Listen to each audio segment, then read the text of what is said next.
Википедия сайты биргән мәгълүматлар буенча Әстерхан ханлыгы 15-нче гасырда Алтын Урда таркалуы нәтиҗәсендә барлыкка килгән дәүләт. Татар ханлыклары арасында ул иң кечкенәсе. Әстерхан ханлыкның төп шәһәре булган. Ул Алтын Урда чорында Хаҗи Тархан исеме белән аталган. Хаҗи Тархан иске Хәзәр каханлыгы башкаласы Итил калдыклары һәм хәрабәләренә нигезләнә. Ханлыкны 1556 елда Рус дәүләте яулап ала. Әстерханны Россиягә кушкач, Явыз Иван 1558 елда шәһәрне 10 километр түбәндәге утрауга күчерергә куша һәм Кремльгә охшатып кала төзетә.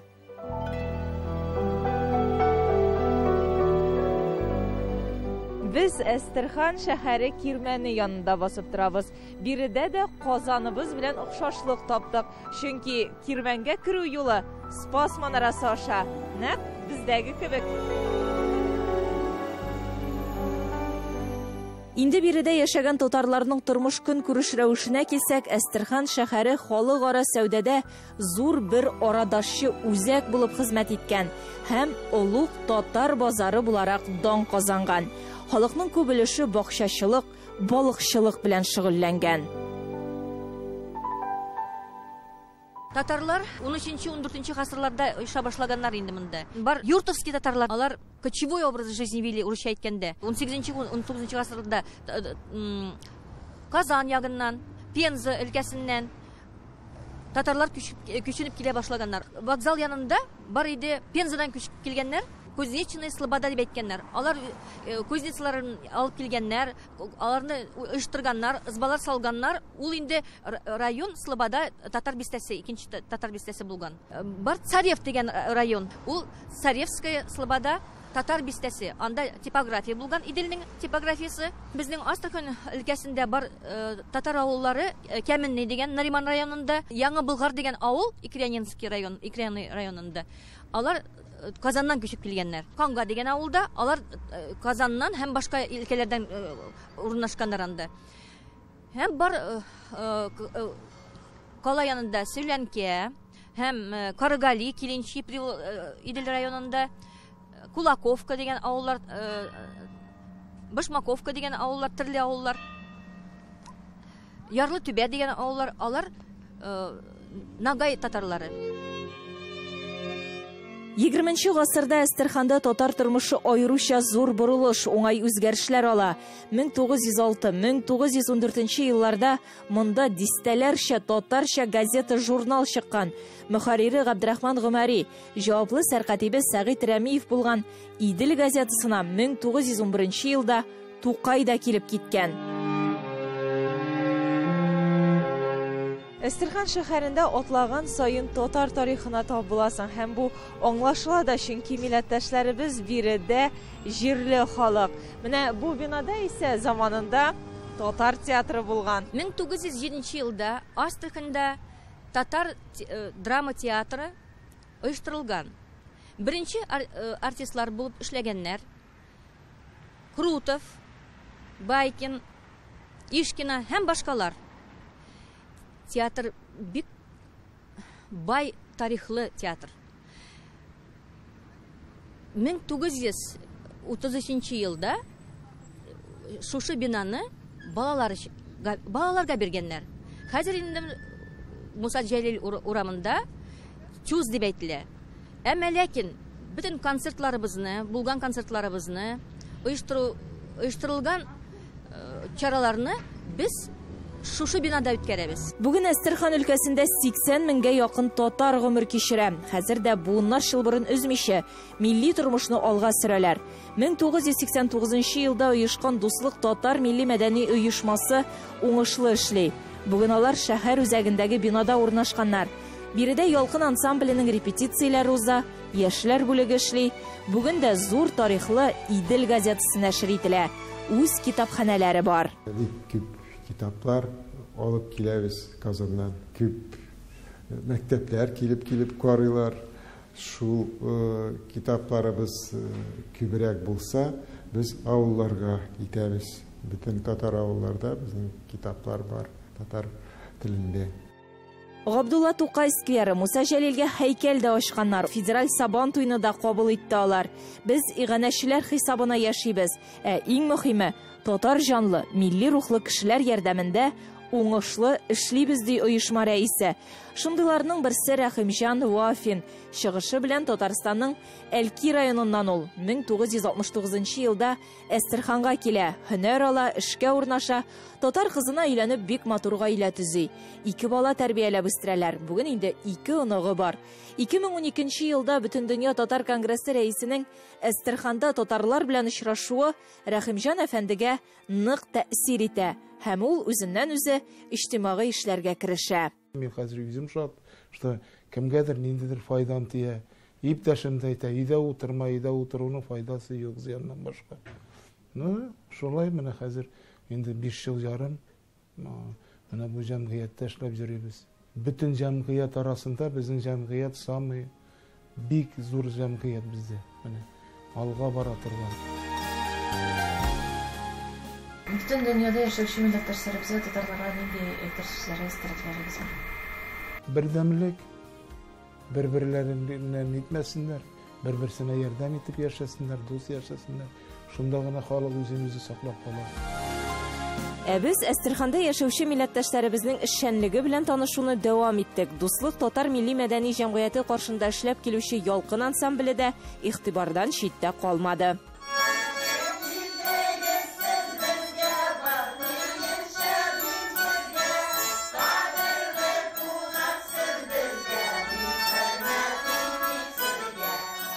Ялкын ансамбле 1989 елда оеша, 20дән артык кеше йөри бирегә.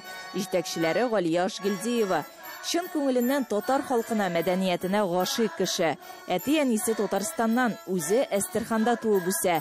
Татар мәдәниятен үстерүгә куйган хезмәтләре өчен 2013 елда Татарстан Республикасының ат казанган сәнгать эшлеклесе дигән исемгә лаек була.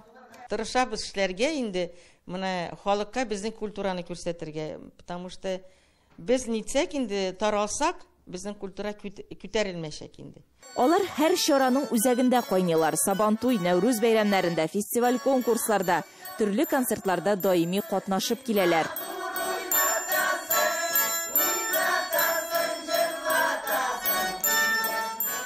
Бездә бик күп дипломнар, һәр шәһәргә барган сайын диплом алабыз, әме. Инде менә Түгәрә Куенга барганда да без 2нче урынга кайткан идек, Самарада. Төменгә барып кайткан идек. Берничә кеше бөтенебез бергә түгел. Төмендә мин үзем 2нче урын алдым. Аннары Екатеринбургка бардык, федераль сабантуйга бергә. Ульяновскига, Ижевскига бардык, Пензага бардык, Армавир, аннары Казан, Волгоград. Бөтен шәһәрләрне әйләнеп кайттык. Инде Крымга бардык, Крымда да булдык, Сочида. Хәзер театрга да булышып йөрибез инде. Менә театрнан спектакльләр салабыз. Авылларга йөрдек безнең Астраханский областьта. Репертуарлары бай, өстенлек татар халык җырларына бирелә. Җирле Әстерхан татарларына гына хас фольклор да үзәктә.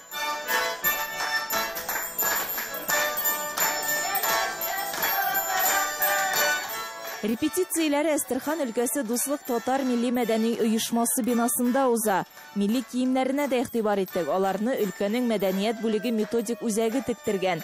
Иганәчеләр ярдәмендә туеп яшиләр. Кыскасы, иҗат итәр өчен шартлар тудырылган. Үз гармунчылары да бар.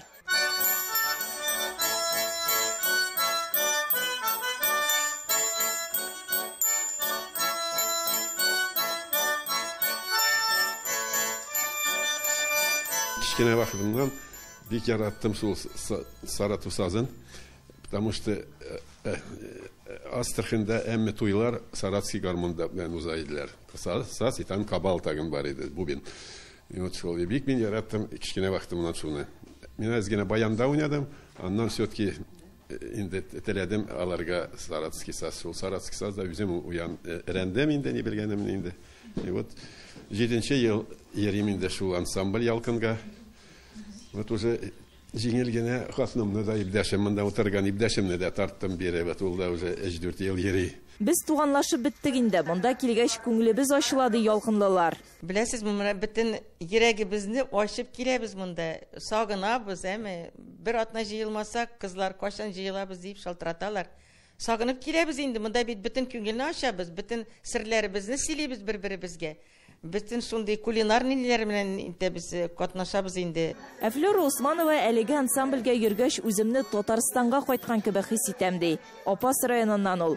Бирегә эш буенча 1970 елда килә. Кияүгә чыгып төпләнеп кала. Инде 48 ел Әстерханда яши. 89 елына килдем. И шуннан бирле мин йөрим монда хәзер. Монда килеп кәгәрсә күңел ачабыз, төрле җырлар өйрәнәбез.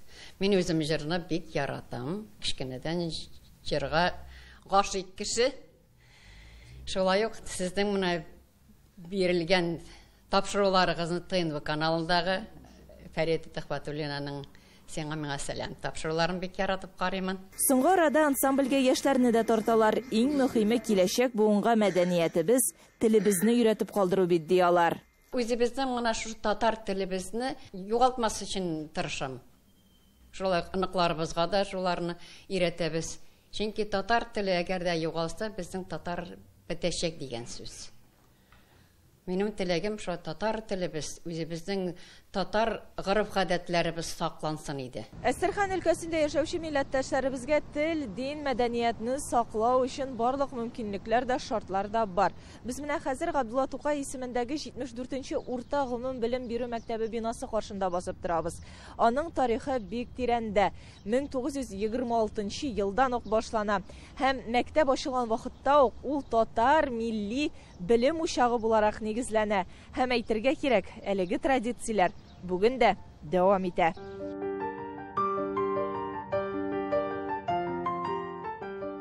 Укучыларның каникул вакытлары мәктәптә тынлык. Директор урынбасары Елена ханым озакка сузмыйча белем йортлары белән таныштыра да башлады. Вот, в принципе, вот мы красивый холл наблюдаем. Он оформлен был благодаря стараниями Рустама Нургалиевича Миниханова, потому что он нам в прошлом году с Бантую презентовал вот эти прекрасные увеличенные фотографии Старой Астрахани. Тут можно видеть не только астраханские какие-то места, но вот именно с национальным колоритом. Татарские семьи, татарские национальные костюмы и много вот именно акцента сделано на татарскую интеллигенцию.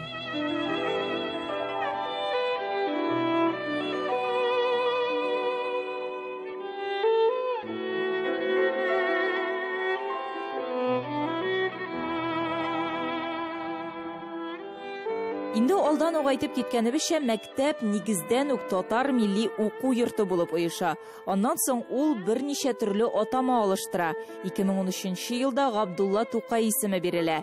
Бу әлбәттә җирле дуслык татар милли оешмасының тырышлыгы белән тормышка ашырыла. Директор белән сөйләшеп, халык белән сөйләшеп, городның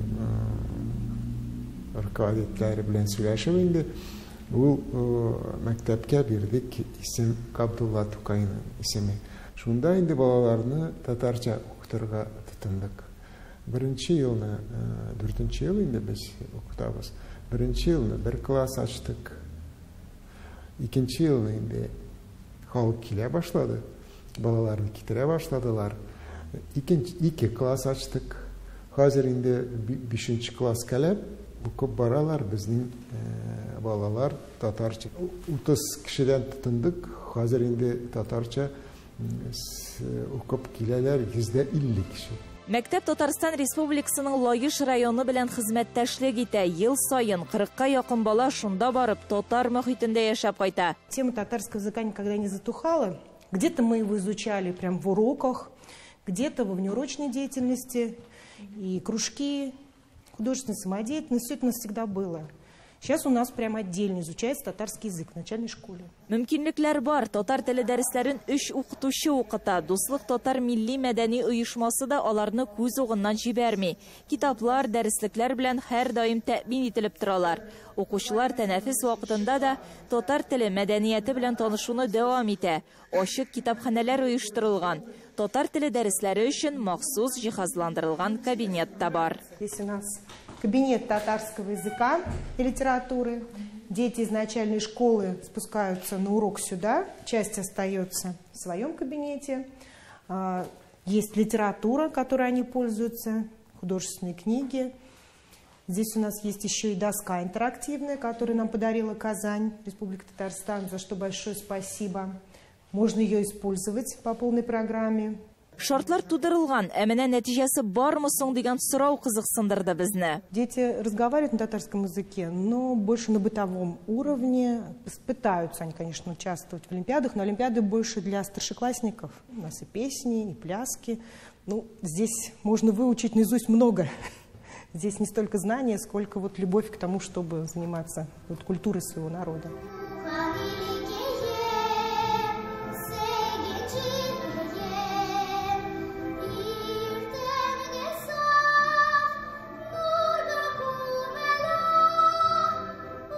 Барысы да күз алдында оңай мөхит булганда, шул ук вакытта мәктәп белән әти-әниләр кулга кул тотынып эшләгәндә уңыш та озак көттерми. Тел мәдәниятнең иң яхшы саклану урыны булып татар авыллары да хезмәт итә.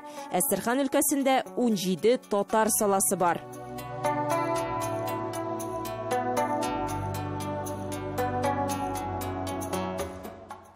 Әстерхан өлкәсенең иң зур татар авылы Кангада без. Әлеге саланың инде 230 еллык тарихы бар. Бүген биредә 12 меңгә якын кеше гомер кичерә.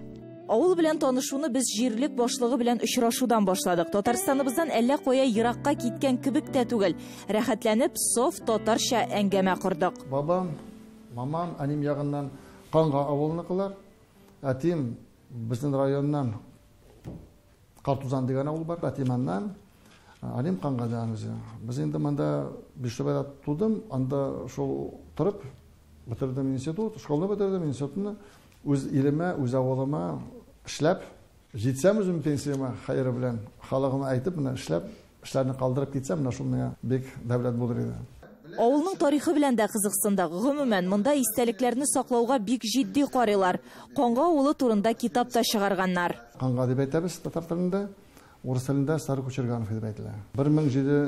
1788 елны бу авылга килеп төшкәннәр переселенцы, татары с Рязанской губернии, город Касимов, и с Казанской губернии. Бездә бик тамында зур авыл, 6700 артык белән кеше. Менә безнең авылга кушылган тагын да беренче авыл. Биштүбә дип әйтәбез авыл. Поселок Трусово кушылды безнең Кангага, менә авылыбызга. И Көлдермеш дигән авыл бар. Общий численность булып чыга 11672 кеше. Шәһәргә якын халык калага барып эшли. Кемдер мал асрый, кибет тотучылар да күп, бакчачылык белән шөгыльләнәләр. Кыскасы, авылдан яшьләр китми. 2 мәктәп, 3 балалар бакчасы бар. Үзегез татар телендә бик әйбәт сөйләшәсез. Менә бүген дә авылыгызда шулай татарча сөйләшүчеләр күпме? Татар теле үсеше ни дәрәҗәдә? Бездә күп татар халыгы, ну, әйтим, дөрес әйтим, менә безнең яшьләр наверное күбрәк сөйләшә. Зур миннән халык бар сөйләшәләр. Бездә беренче урын алып тора монда татар халыгы. 4500 артыгы белән дә шулай. Яшьләр инде әйткән кире, бераздан инде урыс теленә күчеп бара, шунысы куркыта. Мәктәпләрдә татар теле дәресләре юк, факультатив буларак алып барыла. Балалар бакчасына да сугылдык. Әлеге бакчага 150 бала йөри. Төрле милләт программа русча алып барыла. Татар төркемнәре юк, ләкин милли рух бар. Татар биюләрен бийләр, җырлыйлар. Туган як коел тотамын, туган як, ин гозел газиз яко, туган як. Ну, өйрәтергә юк менә специалист. Специалист булса да, бездә юк, менә ишек әйтем, урысча әйткәндә юк ставка. Менә музейларда ясадык, менә Кул Шәрифендә салып куйдык, күрсәттек, балалар белә, зур балалар беләләр, барсын бераздан инде приобщаем дигәндә, шу балалар күрсен, зат етсен, белсен. Ну, конечно, Сорау бармысың әти-әниләр тарафыннан менә, өйрәтегез әле татар телен дигән. Ну, низа дип әйтим, конечно, өйрәтә башласак, берәү дә каршыга килмәс. Куанырлар гына.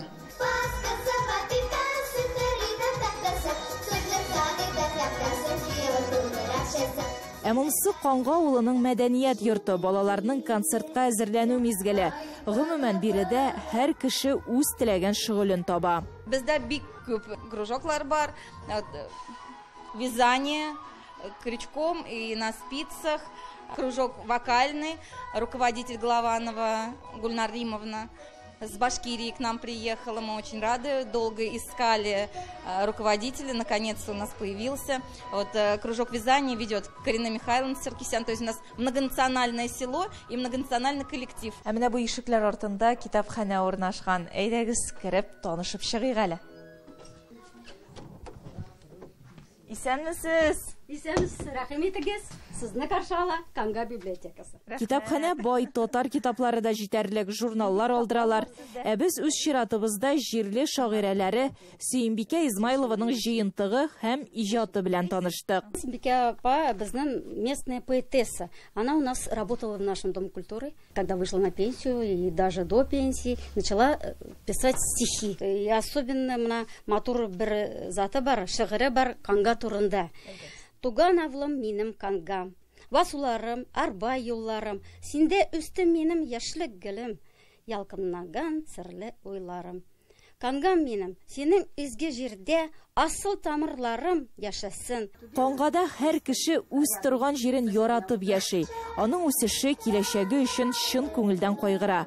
Мәсәлән, Динара ханым клубта татар теле түгәрәген ачарга тели. Сейчас для меня огромная проблема, что я не могу найти руководителя татарского языка. К моему огромному стыду я сейчас говорю по-русски, потому что с нами не занимались в семьях. В основном, конечно, есть семьи, где поддерживают все. У нас семья, где разговаривали по-русски. Понимать понимаю, как та собачка, которая понимает, а сказать красиво, литературным языком, красивым татарским языком мы, к сожалению, не можем. И не можем похвастаться тем, что наши дети могут это делать. А очень хотелось бы. Бик яратам. Бик яратам. Мында тудым, мында эшлим, мында минем балаларым укыйлар, мында кияүгә чыктым. Бөтен гомерем мында авылда. И никуда не собираюсь. Һәр кешегә үз туган җире кадерле. Ә шул җирдә төпләнеп калганнар аеруча бәхетле. Гөлия Садыйкова, татарлар, Әстерхан өлкәсе.